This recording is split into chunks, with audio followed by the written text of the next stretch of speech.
Sa ngayon guys, ang una kong ginawa, nagpakulo muna ako ng tubig. Ito guys, kasi kumulo na yung tubig natin guys. Ang susunod kong gawin, ilagay ko tong pork.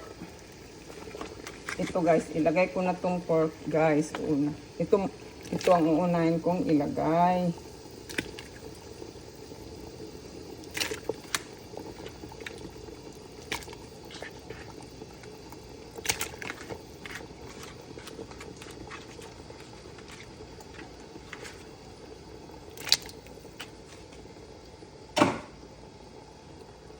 Ayun, takipan ko muna.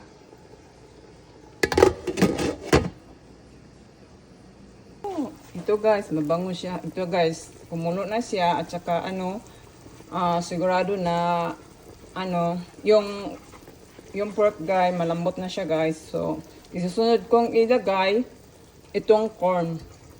Itong sweet corn. Ito ang isusunod ko. Ito guys.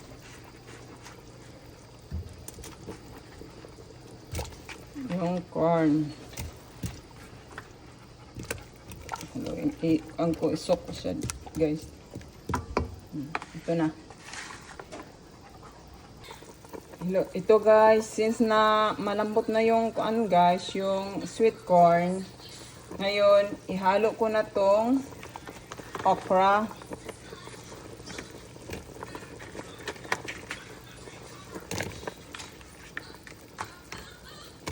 Isabay ko na lang yung guys, yung pichay. Kasi ayaw ko na yung yung okra na ma-overcook siya.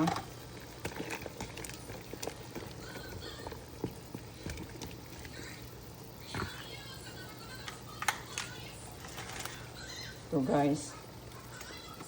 Itong green leaves. Nagbibigay sarap. Nagbibigay sarap sa sinigang. Hi! No! Wow! Burita. Okay, isok ko siya guys. Na siya yung lasa. Na siya sa green leaves natin. Okay. Ito guys, lagyan ko siya ng asin. Para yung lasa ng asin ma-absorb doon sa mga hinahalo ko.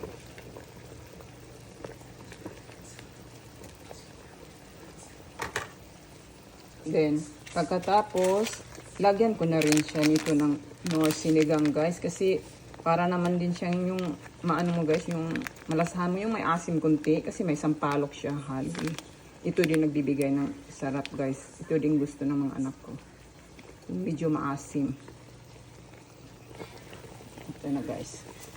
I-advance ko yung yung paghalo ng sana yung mga flavor para mas ma-absorb talaga doon sa mga hinahalo ko.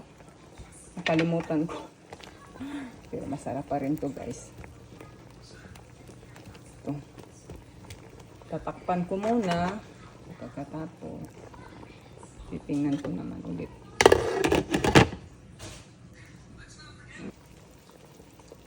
Ito na siya guys. Tapos na siya guys. So, tatakpan ko na siya guys.